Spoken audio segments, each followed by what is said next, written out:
지금 자유한국당은 경선이 대구 경북밖에 없는 거잖아요. 근데 지금 거기는 다 됐어요. 단수, 거의 대부분 전략 단수죠. 네. 사람이 없으니까 궁여지책으로 네. 김문수라는 사람을 서울시장 후보로 낸 것만 보더라도 뼈가 없는 거죠. 분? 없는 거죠. 뼈가 없는 분이 사전 5기 4명이 거절해가지고 지금 5번째 된 거잖아요. 김문수 씨는 뼈가 없다고 뼈를 묶고 와서 여기저기 묻어서 승살 문수라고 요즘에. 순살 문수. 제가 너무 과도하게 몰입돼 있는지 모르는데 안 부끄러울까? 제가 모임이나 조직을 엄청 많이 꾸려본 사람이에요, 살면서. 그러면 그 지도부나 대장을 하거나, 그러니까 뭐 대표를 하거나 이런 걸 해보면은 그런 모양을 갖고 있는 집단을 제가 본 적이 별로 없어요. 국민들이나 보통 회원들이나 조직원들한테 부끄러운 뭔가를 안 해요. 그 정도 상황 때문에 사퇴하고 그냥 나와버리고 말지. 근데 그런 거 일상적으로 보여주는 사람들 부끄러움을 더 큰 부끄러움으로 하면서 이전에 있었던 부끄러움이 별로 부끄러움이 아닌 것으로 만드는 네. 거죠.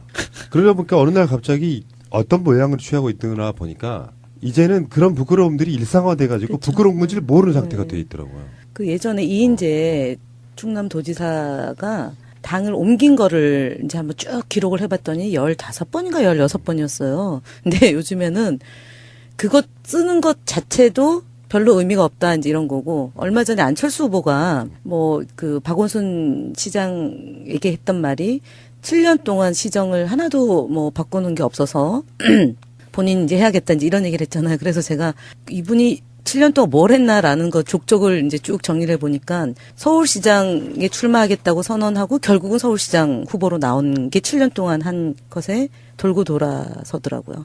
2011년도 서울시장 나오겠다고 했다가 철수했고, 그 다음에 대선 후보 도전했다가 철수했고, 그리고 국회의원하고 국회의원도 철수한 거 아닙니까? 그 다음에 대선 후보에서 떨어지고 당대표 했다가 백의종군 했다가 다시 당대표 했다가 인재영입 위원장 했다가 지금 이제 서울시장으로 나온 거예요. 그러니까 7년 동안 한 게 그 일이더라고요. 그래서 야, 정말 자신을 돌아보고 남을 좀 비판하거나 해야 되는데 안철수 후보 네, 7년 동안 앞으로 이제 기록 갱신하실 분. 그렇습니까? 이인재급이 돼가고 있는 거잖아요, 안철수 씨도. 아니에요. 이인재급까지는 못 가요. 아니, 이인재 씨도요, 억울한 게 있어요. 아니, 이분도. 자기 당이 정당 명을 바꾸는 것까지 포함시켜서 공격을 했지. 아니, 자기가 만든 것도 있지 않습니까? 그리고 제가 볼 때는 왜 안철수 후보가 그까지 못 가냐면. 까면 안 된다고요? 아니, 까면 안 된다는 표현보다 글이 오래 안 남아있기 때문에. 10몇 번까지 갈 수가 없어요. 하긴 뭐, 그거는 불멸의 기록. 불멸의 기록. 그래서 피닉제 아니겠습니까? 근데 자유한국당은 별로 부끄러움을 안 느낄 거예요, 전반적으로. 그게 아까 우리 처음 시작할 때 박근혜 대통령이 얘기했잖아요. 그런 탄핵 이후에 그쪽의 전반적인 심리 상태가 그런 어떤 공감 또는 어떤 전반적인 상황에 대한 수용성 이런 것들을 점점 상실하는 방향으로 가고 있어서 한 가지만 끝으로 말씀드리면 우리가 이 정치 상황 얘기하면서 뭐 옛날엔 이렇게 기울어졌던 운동장이 지금은 이렇게 기울어졌던 뭐 이런 그런 예를 들어 기울어진 운동장 얘기를 많이 하잖아요. 제가 최근에 들었던 중에 아주 흥미로운 얘기 하나가 2개의 운동장이라는 얘기를 하는 사람들이 생기기 시작했어요. 그건 뭐냐면 한국 정치 자체가 크게 정치와 국민이 교감하는 그런 큰 운동장, 그러니까 민주주의와 또는 한반도 평화의 진전 속에서 생기는 하나의 운동장이 존재하고 전혀 다른 저 갓길에 가서 자기네끼리 뛰는 운동장이 생기기 시작했다는 거예요. 근데 자유한국당이 그런 또 하나의 운동장에 가서 아예 그냥 자기네끼리 볼 차고 이렇게 하는 전혀 다른 형태의 정치가 지속적인 주변화의 길을 걷는 것으로 가고 있기 때문에 거기서는 사실은 이게 무슨 교감이 있어야 부끄러움도 생기고 이러는 건데 그런 교감 자체가 차단된 공간으로 계속 가는 그래서 계속 전혀 생뚱맞은 이야기를 하는 그런 정치가 지속화될 가능성이 높다. 그런 얘기를 하는 걸 보고 참 흥미로운 얘기다 이렇게 생각한 적이 있습니다. 네, 알겠습니다. 같은 얘기가 계속 반복되는 그걸 방송하는 우리가 부끄러운 뭐 이런 거고요. 지금 세월호에 있어서의 충돌 외력이 확실하다는 게 중론이에요. 두 가지 견해가 있는데 선조위 쪽에 공식적으로 나오고 있는 것은 충돌 가능성이 있다 이 부분이고요. 그날 바다라고 한 영화 정치인분들 많이 가셨던데 그 영화에는 또 다른 형태의 외력 이게 지금 주장이 되고 있고 과학적 입증을 했다 이런 부분이고요. 그리고 세월호에 침몰하지 않을 수도 있었는데 물이 들어오게 하지 말아야 될 여러 가지 공간들이 다 열려 있었다. 그러니까 언론은 조심스럽기 때문에 물이 들어올 수밖에 없는 것들을 뭐 맨홀이라든지 수밀문이라든지 이런 것들을 열어놓고 다녔을 가능성이 있다라고 얘기하고 있지만 사실상 알고 보면 물이 들어올 수밖에 없는 모든 상황이나 환경이 있었다. 그리고 우리들 같은 경우도 이제 더 나아가서 가장 큰 문이라고 할 수 있는 램프까지도 누가 고의로 열었지 않았을까라든지 뭐 이런 식의 이야기를 해봤는데 어쨌건 이런 단서들이 나왔단 말이에요. 근데 지금 정치권에서는 김기식 원장 이야기만 나오는 것 같고 언론에서 KBS, MBC 이런 언론들도 일제히 지금 세월호에 관련된 보도를 쏟아내고 있거든요. 어마어마한 것들이에요, 그 내용이. 근데 정치권에서는 공식적으로 이렇게 어떤 논평 같은 것들이 나오는 게 거의 없어요. 왜요? 대변인 내셨어요? 저희는 지금 이제 저것 때문에 냈죠. 추모공원. 안산 추모공원 만드는 거를 일부 단체에서 납골당이라고 폄훼하는 용어를 구사하고 이간질을 시키고 있어서 이제 그거 하고 그다음에 방송 인터뷰는 지금 이제 유가족하고 어저께 제가 같이 그 진상규명 분과위원인 장훈 유가족하고 제가 이제 한 1시간은 아니지만 요 얘기를 주로 다뤘어요. 그래서 저는 세월호 문제가 저에게는 천연과 같은 거죠. 이 문제는 그렇죠. 반드시 해결을 해야 되는데 국정원 여직원 감금 사건 재판 받을 때의 소명이 그 이후에 이제 세월호 터졌을 때 똑같이 이제 제가 저한테 온 거죠. 사실은 국정원이 유선 전화로 이 문제를 확인했다라는 한 줄 그거 보고 왜 국정원이 유선으로 이 상황을 보고를 받았지? 라고 의혹을 갖고 시작했던 일이에요. 그래서 지금 이 문제, 무리한 출항, 그 다음에 지금 선조위에서 의혹 제기하고 있는 특히 이제 권영빈 선조위 상임위원이 얘기한 세월호 침몰 원인을 보건성의 문제, 즉 배 자체의 결함으로 보는 내재적 관점과 외부 충돌에 의한 것으로 보는 외력설 두 가지 다 균형감 있게 조사하고 있다. 모든 가능성을 열어놓은 상태에서 객관적 자료를 토대로 침몰 원인을 규명하기 위한 조사를 계속할 것이라고 밝혔는데 그 진상분과장을 맡고 있는 장훈 그 유가족 그 아버님의 경우는 좌현 쪽에서 발견된 스크래치잖아요. 그것이 사건의 단서가 되지 않을까라고 이제 어제 얘기를 했어요. 근데 저는 그동안은 사실은 뭐 일부 선조위에서 다양한 외부 충돌에 의한 외력설을 얘기를 했는데 이거를 객관적이고 과학적인 걸 제가 이제 국회의원이 아니고 나서 그 검증을 입증을 못했으니까 자신 있게 얘기를 안 했는데 어쨌든 뭐 선조위에서 이렇게 얘기했다는 점, 그 다음에 지금은 농해수에서 이제 이 문제를 다뤄야 되는데 말씀대로 좀 미흡한 측면이 있어 보인다라는 지적은 달게 받아야 될 것 같습니다. 좀 더 관심을 갖고 들여다보겠습니다.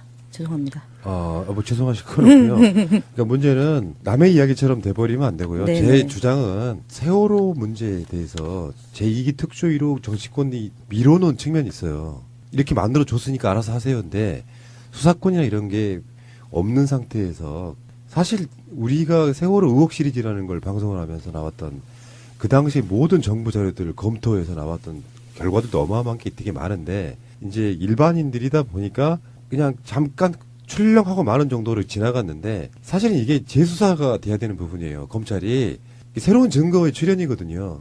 완전히 다른 결과가 나올 수 있는 새로운 증거의 출현이면 검찰이 어느 순간 세월호 특별수사본부를 꾸려서 이런 것들을 다 받아가지고 수사권을 갖고 수사를 해야 된다는 것이죠. 일단 그 말씀 동의하고요. 저는 이런 생각이 들어요. 이게 이제 참 조심스러운 건데 외력설이 제기가 되면서도 선조위에서 또 그렇지만 스크래치 그 부분을 가지고 이것이 꼭 뭐 이렇게 단정할 수 있는 것은 아니다라고 굉장히 조심스러운 태도를 취하는 것은 이것이 갖는 워낙 민감성도 있고 또 시간이 지금 워낙 지나면서 이렇게 점점점 시간이 갈수록 판단하고 확정하고 단정하기 참 어려워지는 측면이 있잖아요. 그러니까 어떻게 보면 굉장히 안타깝고 한탄스러운 일인데 우리가 박근혜 7시간 그것에 집중하면서 그 부분에 대해서 쭉 치중을 했지만 한편으로는 사실은 모든 사안의 기초의 기초인 그야말로 어떻게 됐느냐라는 기본이 정리가 안 된 상태로 이렇게 쭉 온 거잖아요. 그리고 지금 와서 몇 년이 지났는데도 과연 이가 어떻게 된 건지 또 밑에 물은 어떻게 찾는지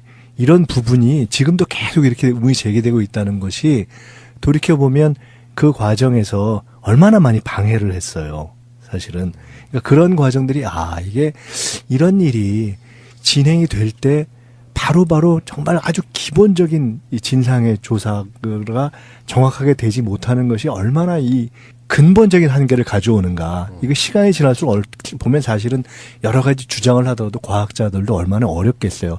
하는 안타까움이 있고 그렇지만 지금 이 상황에서는 더 이상 정치적으로 만약에 명료한 다시 우리가 문제를 제기하고 접근하고 판단을 다시 해야 되고 파헤쳐야 될 일 때 그걸 막을 수 있는 그런 상황이 이제 우리가 이제 벗어났잖아요. 사실은 그렇기 때문에 저는 조금 답답하지만 아주 신중하고 찬찬히 아주 끈기 있게 풀어야 된다. 그리고 지금 말씀하신 것처럼 재수사를 해야 될 명료한 상황이 되면 해야죠. 지금은 일단 그런 입장에서 이걸 정리해가는 것이 필요할 것 같아요. 그러니까 보면 사실은 참 안타까워요. 그렇죠. 그러니까 선조위 차원이나 특조위 차원에서는 확실히 한계가 있기 때문에 검찰이 특조위, 선조위 기다리다가는요 또 1, 2년 또 하는 부분이 있거든요. 남아있는 자료는 굉장히 많다고 보고 민간에서 또는 정부 차원에서 지금까지 여러 가지 조사했던 부분들이 많이 남아있는 것들이 있어요. 일기 특조위에서 가지고 있던 자료만으로도 충분히 재수사가 가능할 정도인데 가고 있어서 한 가지만 끝으로 말씀드리면 우리가 이 정치 상황 얘기하면서 뭐 옛날엔 이렇게 기울어졌던 운동장이 지금은 이렇게 기울어졌던 뭐 이런 그런 예를 들어 기울어진 운동장 얘기를 많이 하잖아요. 제가 최근에 들었던 중에 아주 흥미로운 얘기 하나가 2개의 운동장이라는 얘기를 하는 사람들이 생기기 시작했어요. 그건 뭐냐면 한국 정치 자체가 크게 정치와 국민이 교감하는 그런 큰 운동장, 그러니까 민주주의와 또는 한반도 평화의 진전 속에서 생기는 하나의 운동장이 존재하고 전혀 다른 저 갓길에 가서 자기네끼리 뛰는 운동장이 생기기 시작했다는 거예요. 근데 자유한국당이 그런 또 하나의 운동장에 가서 아예 그냥 자기네끼리 볼 차고 이렇게 하는 전혀 다른 형태의 정치, 그러니까 지속적인 주변화의 길을 걷는 것으로 가고 있기 때문에 거기서는 사실은 이게 무슨 교감이 있어야 부끄러움도 생기고 이러는 건데 그런 교감 자체가 차단된 공간으로 계속 가는, 그래서 계속 전혀 생뚱맞은 이야기를 하는 그런 정치가 지속화될 가능성이 높다. 그런 얘기를 하는 걸 보고 참 흥미로운 얘기다 이렇게 생각한 적이 있습니다. 네, 알겠습니다. 같은 이야기가 계속 반복되는 그걸 방송하는 우리가 부끄러운 뭐 이런 거고요.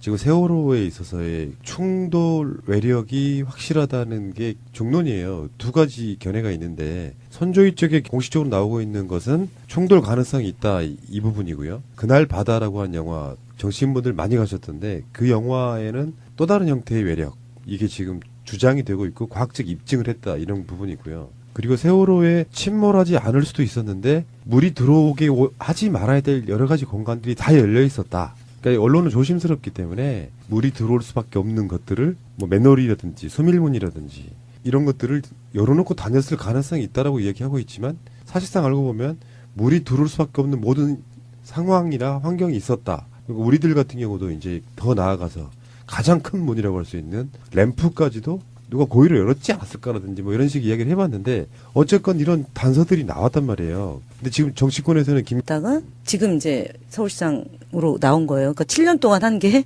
그 일이더라고요. 그래서 야 정말 자신을 돌아보고 남을 좀 비판하거나 해야 되는데 안철수 후보 7년 동안 앞으로 이제 기록 갱신하실 분.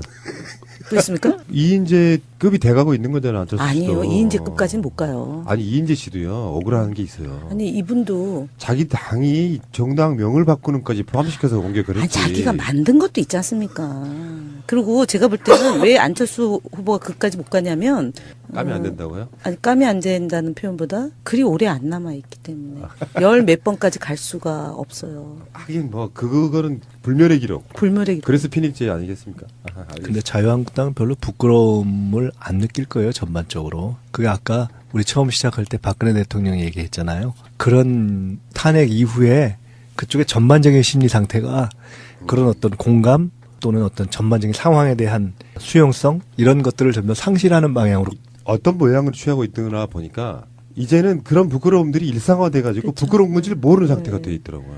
그 예전에 이인재 충남도지사가 당을 옮긴 거를 이제 한번 쭉 기록을 해봤더니 15번인가 16번이었어요. 근데 요즘에는 그것 쓰는 것 자체도 별로 의미가 없다 이제 이런 거고 얼마 전에 안철수 후보가 뭐 그 박원순 시장에게 했던 말이 7년 동안 시정을 하나도 뭐 바꾸는 게 없어서 본인 이제 해야겠다 이제 이런 얘기를 했잖아요. 그래서 제가 이분이 7년 동안 뭘 했나라는 거 족적을 이제 쭉 정리를 해보니까 서울시장에 출마하겠다고 선언하고 결국은 서울시장 후보로 나온 게 7년 동안 한 것에 돌고 돌아서더라고요. 2011년도 서울시장 나오겠다고 했다가 철수했고, 그 다음에 대선 후보 도전했다가 철수했고, 그리고 국회의원도 철수한 거 아닙니까? 그 다음에 대선 후보에서 떨어지고, 당대표 했다가, 백의종군 했다가, 다시 당대표 했다가, 인재영입 위원장 지금 자유한국당은 경선이 대구 경북밖에 없는 거잖아요. 근데 지금 거기는 다 됐어요. 단수, 거의 대부분 전략 단수죠. 네. 사람이 없으니까 궁여지책으로 네. 김문수라는 사람을 서울시장 후보로 낸 것만 보더라도 뼈가 없는 거죠. 없는 분? 없는 거죠. 뼈가 없는 분이 사전 오기 아. 4명이 거절해가지고 지금 5번째 된 거잖아요. 김문수 씨는 뼈가 없다고 뼈를 묶고 와서 여기저기 묻어서 순살 문수라고 요즘에 순살 문수. 제가 너무 과도하게 몰입돼 있는지 모르는데 안 부끄러울까? 제가 모임이나 조직을 엄청 많이 꾸려본 사람이에요, 살면서. 그러면 그 지도부나 대장을 하거나, 그러니까 뭐 대표를 하거나 이런 걸 해보면은 그런 모양을 갖고 있는 집단을 제가 본 적이 별로 없어요. 국민들이나 보통 회원들이나 조직원들한테 부끄러운 뭔가를 안 해요. 그 정도 상황 때문에 사퇴하고 그냥 나와버리고 말지. 근데 그런 거 일상적으로 보여주는 사람들 보면 부끄러움을 더 큰 부끄러움으로 하면서 이전에 있었던 부끄러움이 별로 부끄러움이 아닌 것으로 만드는 네. 거죠. 그러다 보니까 어느 날 갑자기